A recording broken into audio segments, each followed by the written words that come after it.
Go. All right, everyone. Welcome back to another episode of the Eat Sleep Fantasy Football Podcast. My name is Christian Brito. Joining me tonight, we've got something special for you. We've got Jimmie Maverick from fantasyfootballmaverick.com. We're here to tell you a little bit about his awesome website and the tool that he's using for your perfect fantasy draft. How you doing, Jimmie? Hey, I'm doing great, Christian. Thank you for having me on. Well, today we're kind of want to do something interesting and different. We're going to combine the two sides of fantasy, right? We're going to combine the research and analytics with the actual software. We're going to try to make it a little different and have something that can help you pick and not just kind of pick with your gut, not just kind of pick with what the analysts are saying, but pick with the numbers, which is something that Jimmie has done and crunched and kind of perfected, I think. And that's right here in the name, My Perfect Fantasy Draft. So we want to do something for you guys here, the listeners today, and use Jimmie's insight and his algorithm, I guess is the best way to put it, on Fantasy Football Maverick and the tool that he's developed in My Perfect Fantasy Draft to kind of do exactly that. So tell them a little bit about what exactly you've created, Jimmie. Yeah, well, let me tell you this. I'm just going to give you a little history. I've been playing fantasy football since the early 2000s, and I was a dedicated fantasy enthusiast the whole time. I would spend countless hours doing research, going to dozens of different websites and checking out stat sheets and building my draft list. And then draft day would come and I would make these critical mistakes that ultimately doomed my team and kept me from earning a championship. And what I finally decided is like the information that I wanted to know, no one was really providing something that could help me in a live draft situation. And so that's why I created this app. And if you go to my website, fantasyfootballmaverick.com, you can access it. It's called My Perfect Fantasy Draft. And we already actually have it set up for this is a draft list for a half-point PPR league, 12-team league, draft position 6. And this app allows you to create a fully customized draft list based on your personal preferences and your league settings. We have filters to remove players that are undesirable or risky. And the draft mode actually breaks the draft list down round by round so you can make the best possible decision at each point in your draft. Now, we are looking, it looks like the draft has already started, so we got to make a choice on our first pick. And I know that we always want to go running back on the first pick. Right now, my app, if I'm filtering for running backs in the first round, Christian McCaffrey and Zeke Elliott are the top-rated players. They will probably not be available. This little gun means that they're long shots. But Todd Gurley is the highest-rated player in this particular round for us if we're going to go running back. So it looks like it is our pick, and I think we should go with that. What do you think about Gurley this year? I actually have Gurley in about half the leagues that I've drafted in so far because I'm a believer that he's going to be back, going to be healthy. I do think his workload won't be quite what it's been in the last couple years, but even then, even if and we did the math actually on one of our show, even if they reduce his workload, they took away 20% of his carries, he's still a top 5 running back. So exactly. That's my whole thought process as well. I mean, 80% of Todd Gurley is still better than most of the running backs in this league. Right. So yeah, that's great. So now what we do is, now that we're done with the first round, we just go to the second round, and you can see that the app provides recommendations. And what you're looking at here, when you look at the player list, we're looking at all the players between this pick and your next pick. So between the second and third round, these are all the players that we have to consider. And what the app is recommending for us in the second round is to go Mike Evans, George Kittle, or T.Y. Hilton. Those are the top 3 scoring players according to my Vork score on this round. We also have some long shots, Kelsey, Hill, and Gurley is a long shot this round, but we already got him, so we didn't need to worry about that. But all the long shot means is that the player has less than a 50-50 shot of being available on our pick. So right. Should Hill become available? Shoot, I'd take him. Should Kelsey be available? He's worth a consideration for the second pick. I'm not really keen on taking a tight end so early. but I do like Mike Evans. Are there any particular players that you see here that are particularly interesting to you for the second round? Again, it's all about value, and it depends where players fall. But a guy that you have here listed as a guy that next round might be a long shot, and a guy like T.Y. Hilton, or a guy that might be a long shot this round in Joe Mixon. Those are guys that I like here. I like the algorithm saying Tyreek Hill would be great here, but it all depends on if he falls to us. And again, we're drafting. This is a real mock draft. We're not drafting against the computer. We're here on Yahoo Fantasy doing a mock draft and practicing real life, because like Jimmie mentioned, this is something that you can use in your real draft, right? Rather than showing up with a piece of paper, crossing out names, trying to figure out who's still available and all of that. You got a software here that's going to tell you these are the guys smack dab that are going to be available right now in the second round, and going to be based on their average draft. And I like a lot of those guys you have on that list. It looks like maybe we'll look out with a Joe Mixon. We got to see what comes up here, but yeah, you can see he's still on the board. He's right there. Tyreek is still right here as well. He would be an awesome choice. Looks like Juju Smith-Schuster just got taken. Yep. But there's Mike Evans, and let's see here. Who else? I'm sorry. Who else was it recommending? Oh, George Kittle and T.Y. Hilton.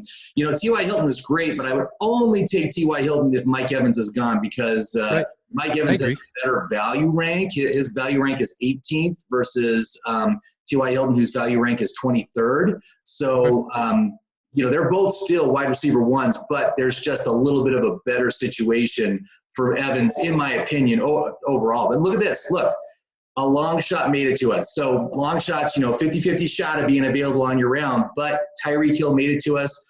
Tyreek that's an easy pick. Is an awesome pick. I got him 8th overall for value and half-point PPR.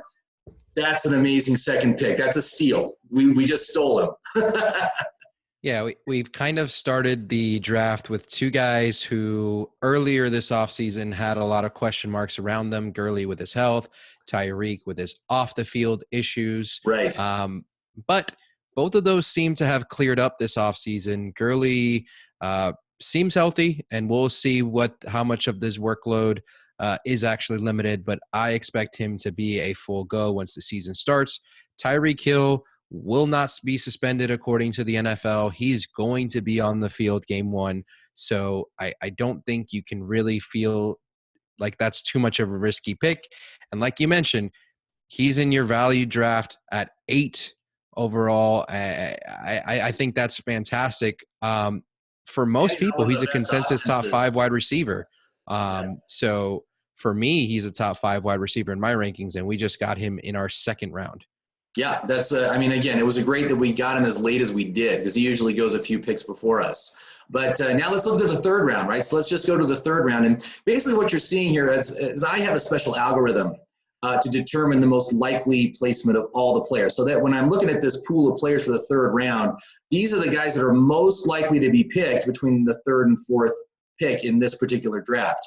So you can see that the app is recommending Brandon Cooks, Adam Thielen, a couple wide receivers, and Kerryon Johnson, who just recently moved into my recommendation list once they cut Theo Riddick and some of that excess usage flowed to him. I really like the idea of taking Kerryon Johnson in the third round. And you can see it's also recommending, well, there's Derrick Henry, who normally I would recommend, but he's injured right now, so I kind of stay away from injured players. But you got Fournette right here, Josh Jacobs, David Montgomery. There's some good choices in the third round for running backs. Do you have a particular favorite?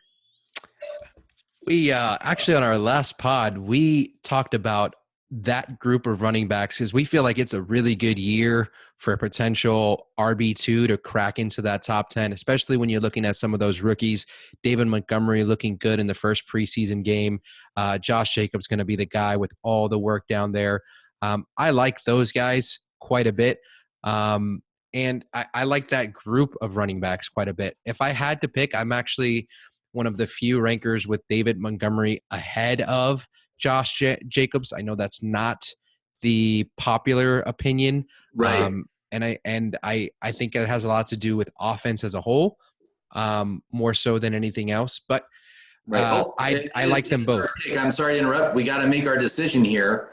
Okay. Now, the thing with David Montgomery is his value rank is 41 versus our pick of number 30. So he's a poor choice here, but he is a reach. So he might be available for the 4th round. And I think you might want to. I think we can wait. I think we could wait. Is either Kerryon or Fournette available? Yeah, they're both available. So let's go. We'll take Kerryon. Yeah. That was my top. Yeah, Kerryon is definitely the pick there. 100% agree. He's a guy that I have as kind of the high-end RB2s, a guy that can definitely crack that top 12 should everything break right up there in Detroit this year. So they're definitely going to try to run the ball more this year. I know that they have Golladay there, and they're going to use him quite a bit, but I think Kerryon is going to be the feature of that offense this year. Yeah, and we could always get C.J. Anderson late as a as a handcuff if you're concerned about Kerryon Johnson's durability. But I just like his upside, and I like that he's going to be a pass catcher too. He's going to be catching a lot of passes out of that backfield. So. I know Matthew Stafford had a terrible season last year, but he's still a gunslinger, man. He's still going to be throwing that ball a lot. So there is volume to be had, and he's kind of game script proof because he does catch balls.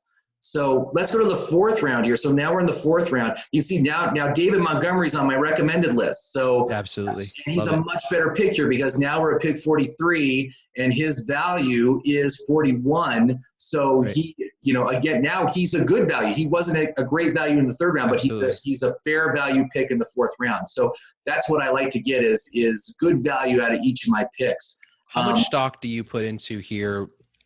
In having balance, because what's the roster composition for this league? At 2-2-1? Yes, it is. And I got to say, my general strategy this year is 4 of my top 5 picks have been running backs, and the reason is because once you get past pick 60 in these drafts, it just thins out so quickly, and the value of the players that are remaining are really terrible. And we'll see that as we get a little bit deeper into this draft. I mean, these guys at least are providing nice, fair value, but the running backs in like the 7th, 8th, 9th round, their value ranks are in the hundreds. I mean, they're really terrible, and they're not even really going to even be flex worthy unless something happens and they get, and they get, some sort of boost in production because the guy they're sharing time with gets injured, and that's really the only way they become fantasy relevant. So I love it. So let's look at it now. Is Montgomery still available? Let's see here. No. Oh, no, he got taken. It's okay. Oh, darn it. That was the risk. We knew it was a long shot anyway, right? Happens. Yep. So is also recommending Philip Lindsay, who, value rank 49. So I still consider that fair value. Tyler Boyd, also great option for a wide receiver. I really like. Let's click on the wide receivers on your app for a second. I just want to see if there's anybody with an outstanding value still available on your Chris software. Godwin is available here. We got to make a decision. Actually, we got to. We've been talking and chatting about players. I like to stick with my strategy of going with running backs. Okay. So go ahead. Let's try it out. Let's see how it looks when we try it out. Let's go with Josh Jacobs right here. Wait a minute. Josh Jacobs was still available. Jacobs should not have been available. So I went in, I took him last second. He was a reach from the prior round. Right. But that's a great pick. So let's go to the 5th pick. Let's try to figure out who we're going to take here. For the next round. Absolutely. So the app is recommending in the 5th round, Robbie Anderson, Jarvis Landry, and Baker Mayfield if we wanted to go quarterback. Okay. Do you usually go early on the quarterback or do you wait? I am a big wait on the quarterback guy. Talking about kind of just how things have been breaking down for me in this draft season. I typically get out of the 1st round with a running back. What's been breaking down is that after the 2nd pick, I'm typically ending up with running back, wide receiver like we just did. Yeah. And then the next 2 picks, I'm like we just did again, ending up with 2 running backs because of how much I like that group of RB2s that's available. So I end up getting my RB2 and my flex right off the bat. And then I'm flexible for the rest of the draft. Sure. I'm really and a lot of these things depend on value because if a star wide receiver falls to me, I'm obviously going to take him in those first couple rounds. But it just seems how that's how it's been shaking up in these last few picks. But again, this is probably another pick where I'm just looking at running backs and wide receivers and seeing what's the best value or the guy with the best score on your software. Right. So if we look at running backs for this round, and this is why I want to like kind of show you how it's starting to break down. So look, Tevin Coleman is kind of the top rated guy. You got James White here. James White scores pretty good, fair value. Tevin Coleman's value, look, 77. We're at pick 54. Chris Carson has some nice value here. His value rank is 45th, so that's actually very good. He's undervalued. Tariq Cohen, value rank 79. Austin Eckler, value rank 81. So, you've got these guys who are – now Eckler obviously has some upside, but you can see how the value is very poor relative to your draft position, and that becomes chronic after this round. So, in like I said, targeting running back in the third, fourth, fifth round. I love Chris Carson at this point in the draft. I think he's a great choice. James White, if you want to take a chance on the New England backfield, which I don't like to do, his outlook is not rate very well. So I tend to stay away from New England running backs until after pick 100. But I like the idea of going Chris Carson. What do you think? Chris Carson, Tevin Coleman, those are two guys that I'm firmly believing are going to be top 24 running backs when all is said and done this season. So I would have no qualms about taking either one. I would quickly check that list of wide receivers, though. I know that we do have, Todd Gurley, Kerryon Johnson, and Josh Jacobs. So I'm of the mind that I would look at the list, see, Chris Godwin still available. And I got to say, I love the idea of going Chris Godwin. If he somehow makes it to us, he might be gone by the time he gets to us, but there's Robbie Anderson and the other recommended player. Oh, Jarvis Landry, right? Is Jarvis still on the board? Let's see if he's still there. No, he's been taken. Oh, yeah, Jarvis is gone. But yeah, I mean, Chris Godwin would be a great, that would be a steal here because his value is substantial and his role is going to be nice. What's Godwin's value score on your? Let's see here. Now, Godwin was supposed to go earlier than this. So let's see here. Godwin's value rank 48. So, again, we are at pick 54. So that's great value there. I love the idea of going with Chris Godwin. He made it to us. Do you want to go ahead and take him? Let's take him. For me, yeah. Just because I would be getting a starter instead of my first bench spot. So it's a guy that is an extreme value, like you mentioned here, and looking at his outlook on your app is pretty strong. Even more so than guys like Robbie Anderson that you just mentioned. He's one spot ahead of him on the value score as well. Yeah, Robbie Anderson scores 46 on value. So they're very equivalent. They're very equivalent. I think they're both great options and certainly solid wide receiver twos for your team. Now, the sixth round has a guy that's fallen that I very much like, Kenyon Drake, who's getting hammered right now on the draft board. He's fallen at least a full round now.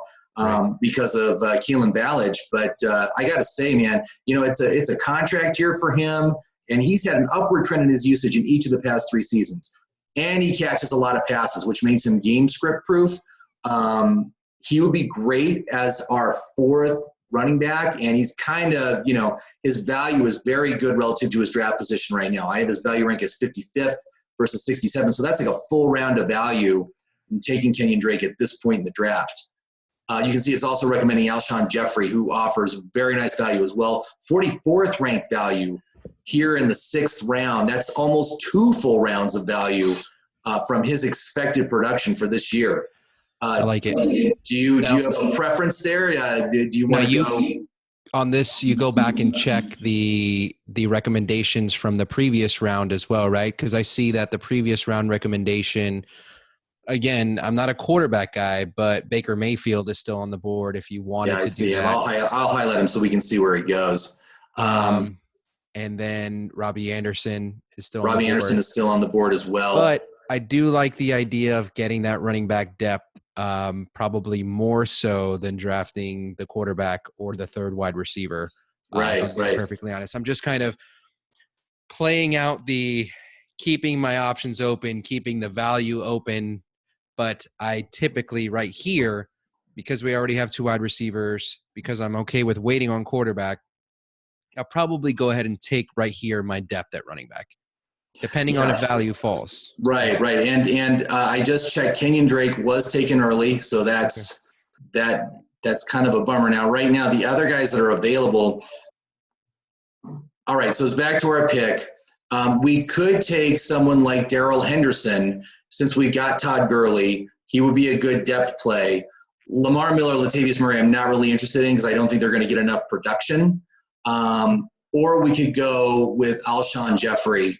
We got to make a decision here.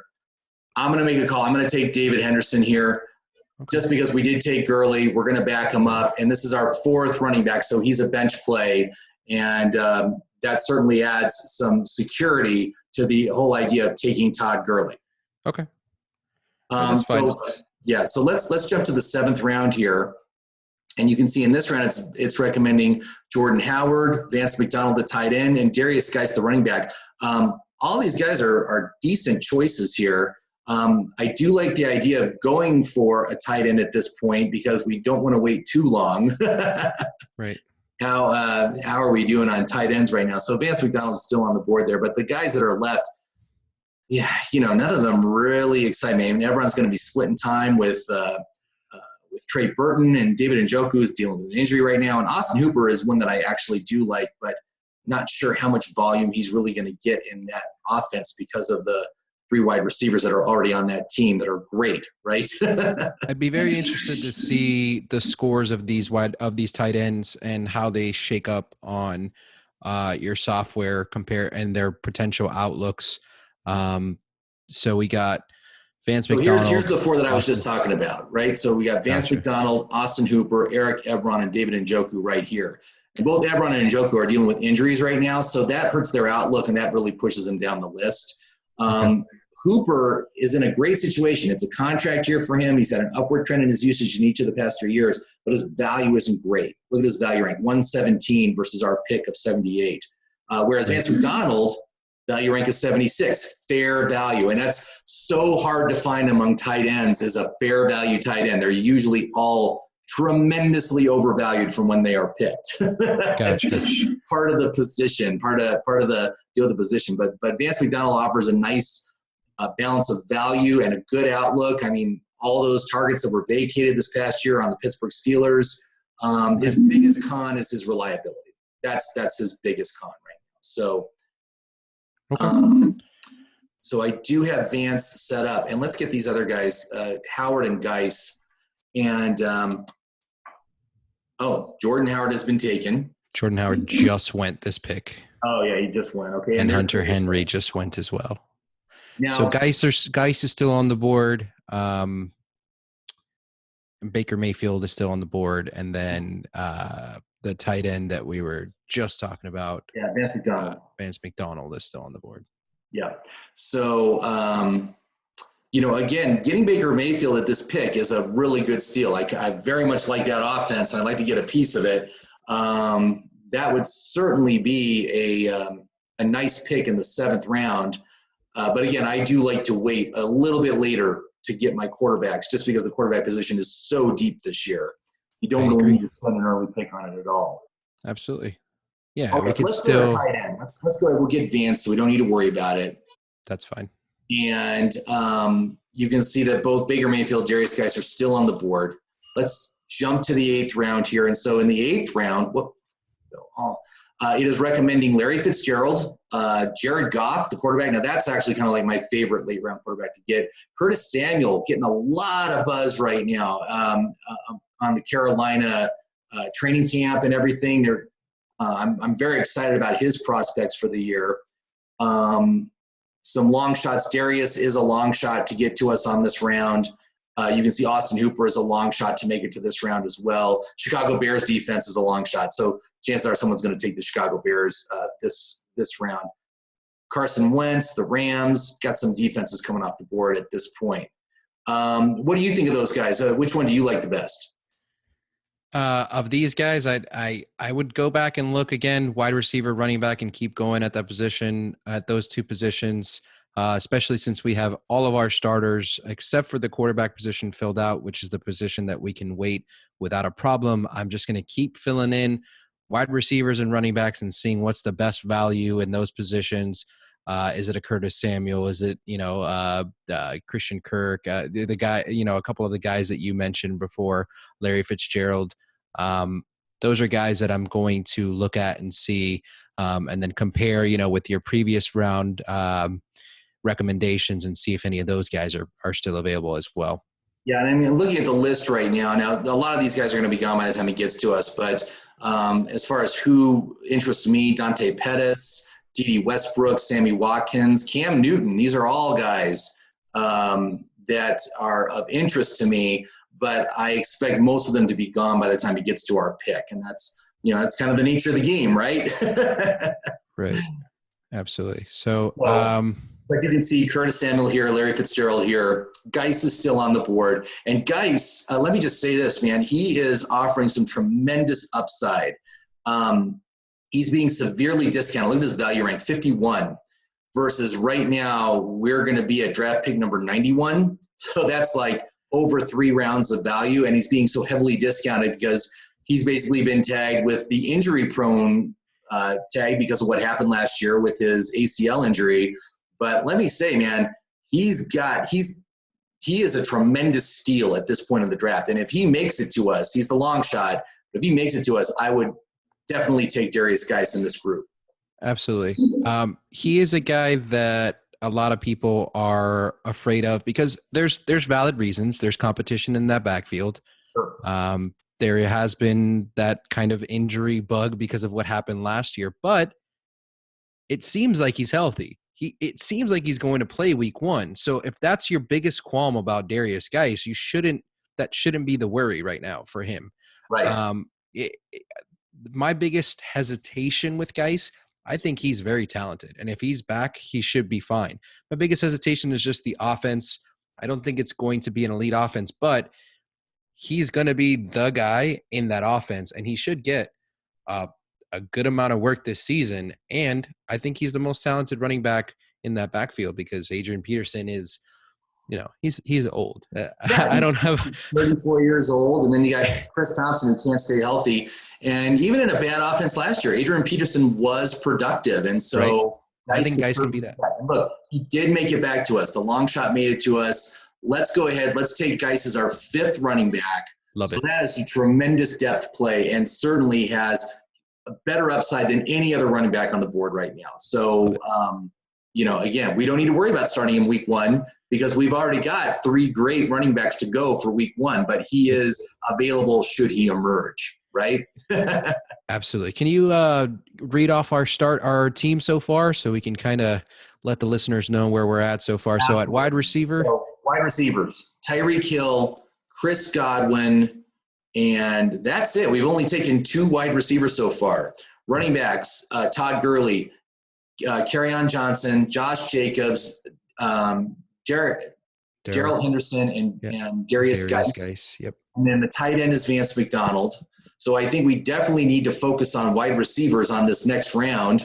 Let's jump to that real quick. So you can see, all right, well, it's recommending Sammy Watkins, Dante Pettis, and Royce Freeman. Are those guys still on the board? Look, Dante Pettis, Sammy Watkins, and I'm just going to highlight D.D. Westbrook because I think he's great. He's not ranking high enough to get on the recommended list, but he is ranking very well.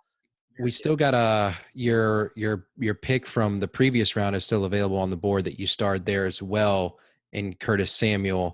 Yes. Who I think has, if I'm not mistaken, if we go back to your software, the highest score out of those guys, right?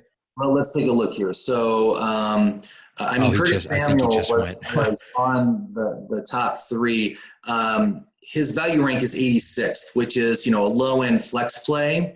But if we look at Fitzgerald is 73. His value rank is 52. Again, he's being severely discounted because of the injury risk. Right. Larry Fitzgerald for value rank 73. You got Sterling Shepard here too, which is also a good choice. He offers good value, but he's injured right now, so I'm not recommending him at this point. Dante Pettis, value rank 75. So of all this group, certainly Sammy Watkins offers the most value, but I'm not sure he's reliable enough to be our 3rd. I'd like someone who's a little bit more reliable. Larry Fitzgerald certainly fits the bill there. Right. I think he would. Is Larry still on? Larry might have been taken. Actually, let's take a look. Pettis is probably going to be the number one wideout for the 49ers, barring one of the rookie wide receivers emerging and kind of beating him out, which I really doubt. I think Pettis has the strongest chance to lead this receiving core in targets, catches, and yards. So I like him. Again, his second year, and we kind of have to see how that progresses. But I do like Pettis quite a bit here. Right. And D.D. Westbrook also has some real opportunities, the number one on that team as well. By the way, for San Francisco, Deebo Samuel is on my radar right now, man, as far as someone who is emerging and doing very well in camp and preseason. But let's go ahead. We'll take Pettis on this round. I think that's a great choice for our third wide receiver. And let's jump to the 10th round now. As far as when you usually get a quarterback, this is kind of like my line in the sand for taking a quarterback. You can see we got a couple of good choices, Phillip Rivers and Lamar Jackson, for two entirely different reasons. Phillip Rivers is just on a quality offense, a high-powered offense. Exactly. And score a lot of points, and he's a veteran, versus Lamar Jackson, who makes money with his feet and is going to get a lot of rush yards and some rushing touchdowns, and that's going to offset his deficiencies in the passing game. But I think both are great options this year. I can't believe Phillip Rivers is so heavily discounted. He's available this late, personally.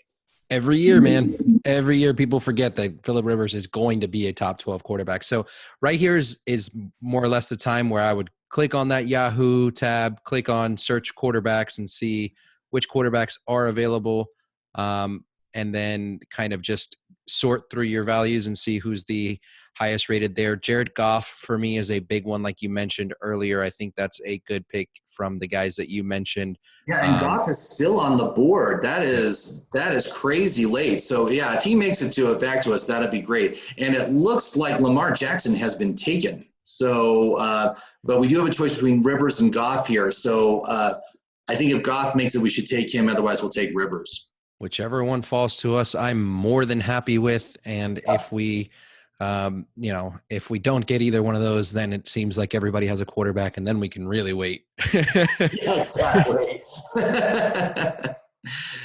Yeah, I've been seeing some crazy stuff in drafts this year. I actually did a live draft on Sunday with some friends, and it wasn't my league, but it was their league. And Ezekiel Elliott fell to our second pick in a 12-team league. So it was like pick 21 that he was available. Look at this. Both Goff and Rivers made it to us. So let's go ahead. Let's take Goff as our quarterback. And but just unprecedented. I'm like, wow, did Le'Veon Bell really scare everybody so bad that now these holdouts are just like hands off? I was just shocked when that happened. And these were all Dallas people too, which was nuts. I couldn't believe that they were just forsaking Ezekiel Elliott. So we got him in the second round, and I was just tickled that we got him that late. I mean, it's just crazy. Yeah, if you hear that much news every day about Zeke Elliott, you're bound to be scared about it. So I love Jared Goff here, by the way. I got him as a top 10 quarterback in my rankings, and I think that's one of the best three offenses in football for 2019, in my opinion, considering the weapons that they have there surrounding Goff. It is a wonderful offense, and we've got several pieces of it with Goff and Gurley. So yeah, it's nice. I mean, I'm pretty happy with having both those pieces of the Rams offense. So let's look at the 11th round now. This is when I start to look at more like upside players, and right. Dante Moncrief is certainly doing very well. They're saying he's going to be the number 2 receiver across from Juju in that offense. He is a really nice option here. He offers top 100 value, which is, just outside of flex value as far as we're concerned. It's also recommending another quarterback, Kirk Cousins, Mark Andrews, a tight end, if we wanted to take a second tight end. I normally never draft a second tight end in these sort of things, but again, on that Baltimore offense with Lamar Jackson, run-first offense, the best receiving player that you want to have a piece of is the tight end. And so he's a great option at this point. Let's just look at other receivers, because I think we definitely need to get another – at least one more receiver on this team. Dante Moncrief, Marquez Valdez-Scantling, who I love. You got some risky guys, Sanders coming back from an injury. Anthony Miller, who is still injured and offers decent value, but he's not healthy, man. It's not good. But Moncrief or MVS are both great options at this point in the draft. What do you think? Yeah, if MVS can win that second job, that's that second wide receiver job, he is a nice pick here. And it doesn't seem like any of the wide receivers that we starred from previous rounds have fallen to us, unfortunately. Yeah, they're all gone. So he's probably the next best pick here, MVS. I am not on the Moncrief train because I think Washington will push him for that second job, that second wide receiver job.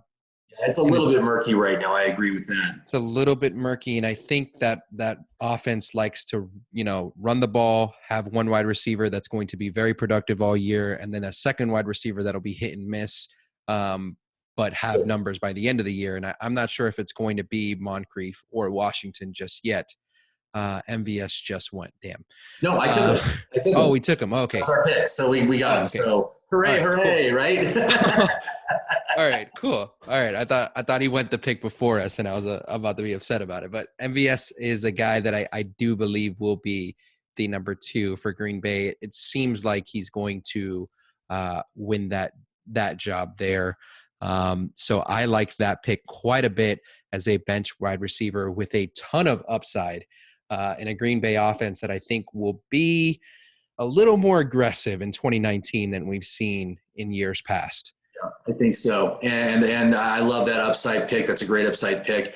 Let's look at the 12th round here. Here's what the app's recommending. Nyheim Hines, the receiving running back for Indianapolis. Damien Harris, the New England running back, who is one of my favorite late round picks. I always say that anytime I take a New England running back before pick 100, I end up getting burned. But every time I take one after pick 100, it always works out. Like, last year, Sony Michel went at pick 100. James White went at pick 142. I remember a couple of years ago, I got it just every single time I take one late, they always work out. And Damien Harris has been getting great rave reviews in training camp so far. So I very much like him. Look, here's another great quarterback, man. Josh Allen, again, makes money with his feet. He has a really safe floor because of all those rush yards he's going to have in what's probably going to be a run-first offense. Yep. Again, wait until the 12th round. Oh, look at that. It's back to us already. I would like to take Damien Harris here, and he would be our last quarterback. I'm sorry, our last running back, because you can only take 6 on the Yahoo mock draft. Okay. But what a core of running backs we have. I mean, check this out. We got Gurley, Kerryon Johnson, Josh Jacobs, Darrel Henderson, Derrius Guice, and Damien Harris. It's a lot of D's. Yeah. Our entire team starts with the letter D as their first name. Wide receivers, too, because we got Dante Pettis there. So we have just one more pick for the bench, and then it goes, kicker and defense for the last 2 picks. So why don't we just find the last guy here, 13th round. Who's it recommending? Well, recommending Sam Darnold, New York Jets quarterback. The New England Patriots, if we wanted to go defense, Denver Bronco defense, so we got a couple of defense options. I do like the New England Patriots early season schedule. It's very favorable for them, and I think they're, it could be a very good streaming. I usually just stream defenses anyway, but they got a great first 3-4 weeks are really great matchups. If we look at wide receivers, though, let's see here, Jamison Crowder, Golden Tate. Crowder's getting some buzz. I'm not sure I want to bother with another Washington player, to tell you the truth. Let's just jump to the 14th round. We could get someone. Oh, look, here's someone who I love, Terrell Williams, on Oakland, just playing opposite AB this year, man. What I've been telling people is he's got Michael Crabtree upside on that offense, and he would be great as our last wide receiver. So let's go ahead and take him. Yeah, he's still available there as well. We're at pick 150. His rank on the website, on Yahoo's website, is 121, and his value score on your software is 90. So we're talking about a huge value with upside. And somebody has got to catch the ball if Antonio Brown never gets his helmet situation fixed. I thought I heard that it got resolved. He did. Today he messaged on Instagram that he was going to be just fine, and he wasn't able to figure it out, but he's going to be back or all that. But yeah, so he's a diva, but He'll be there. but let me say, I mean, this is a great team, man. Look, now let's look at our wide receivers. So we got Tyreek Hill, Chris Godwin, and then we got Dante Pettis, Marquez Valdez-Scantling, and Darrel Williams as our wide receivers. Right. Great wide receiver core. That's really, really nice. I got to say that all those guys offer great value, and we got some nice upside picks at the end there. So, and our starters is unreal. Jared Goff at quarterback, Tyreek Hill and Chris Godwin for our wide receivers, Todd Gurley, Kerryon Johnson, Josh Jacobs, and then Vance McDonald to wrap it out at the tight end position, which is the only one that's like not a top 5 potential, but everybody else is like can easily finish a top 5 at their position and nobody would bat an eye. Todd Gurley, obviously, Kerryon Johnson can do it. And I mean, you know, our wide receivers can finish there as well, and nobody would bat an eye. Tyreek Hill did it last year as well. Wide receiver number 3 last year. Yeah, and big playability, man. I mean, just that offense is going to be amazing this year. So I'm glad we got a piece of the Kansas City offense. Yep. We surrounded our team with a lot of power offenses and the Rams and the Chiefs, it seems. So yeah, I like that. Having good offenses is always the right play in fantasy football. Getting a piece of those top scoring offenses is the way to go. So we just got to round out here with defense and kicker, like you mentioned. The app recommended another goal. Well, you know, let's see here. So it looks like you know, we should have taken you know, what was I going to say? We should have taken New England last round. They're gone. But there's a couple other guys. There's a couple other defenses that I do like, and one is Buffalo. Also has a very nice early season schedule. Dallas has a really nice early season schedule. And again, I'm just the kind of guy that streams defenses. I look at matchups and I go with that. So that's really all I'm looking for. It's like, yeah, the next 3-4 weeks, these guys are great. Dallas's first 3 games, Giants at home, then at Washington, then Miami at home. Does that sound like it'd be a pretty good defense to have? Those are the three of the bottom 5 offenses for this year. Yes. All 3 of those are going to be, and 2 of the worst receiving cores, if not all 3 of the worst 3 receiving cores in the NFL. Right. Let's take Dallas. Yep. And then as far as a kicker goes, there's such an afterthought anymore, man. I'm thinking about taking kickers out of my league altogether, but you never need to go early on a kicker.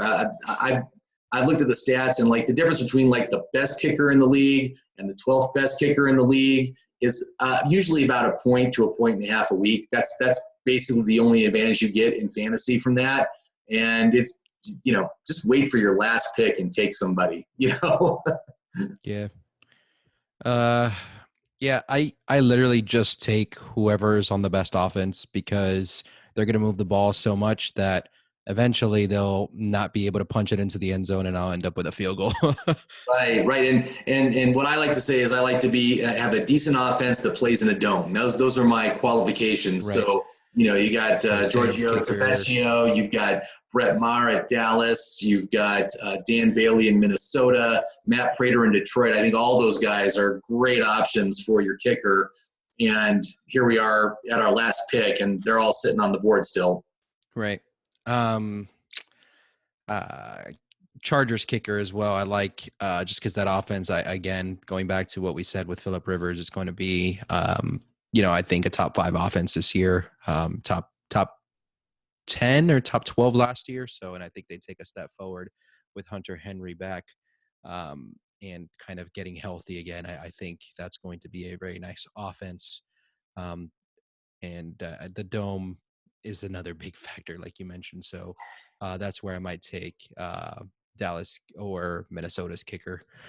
Right.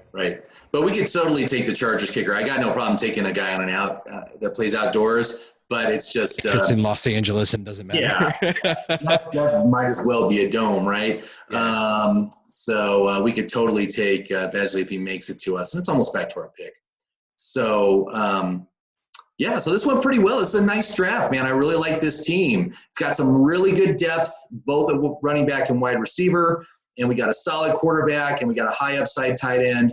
I'm pretty happy. I'd be totally fine taking this into the season.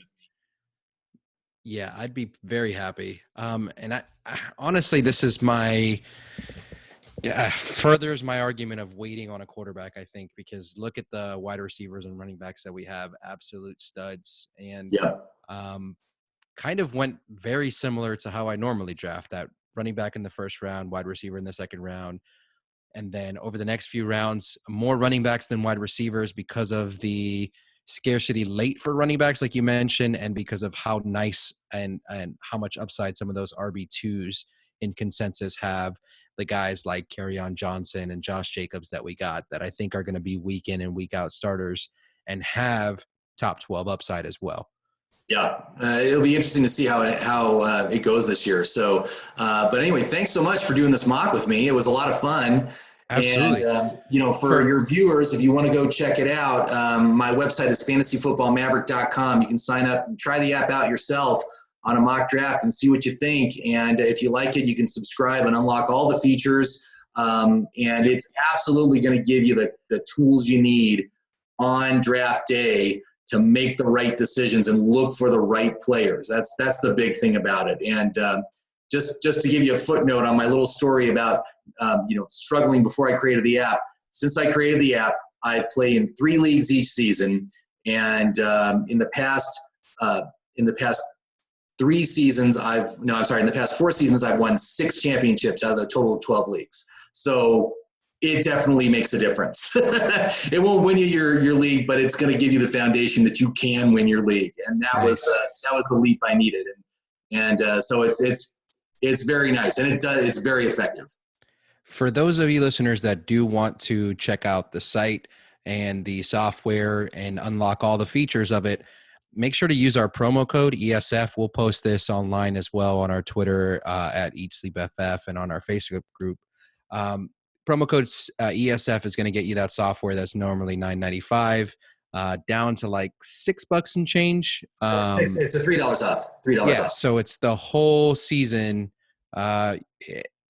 $6.95 for this software, which is like Jimmie just mentioned, gives you a much better shot of winning your league. And if you're in a big money league and you need some advice through your draft, which is one of the most important parts of your season, definitely check out fantasyfootballmaverick.com. Use our promo code ESF. We'll be posting that everywhere this week, but feel free to ask if you can't find the code or you're not listening at this moment, and you remember, just message us and we'll get you that promo code as well, ESF, for that discount. Fantastic. Well, thank you so much, Christian. I really had a lot of fun. This was great. And, I just can't wait. The drafts are all coming up for me, and they're still all in front of me now. And it's the best time of the year as far as I'm concerned.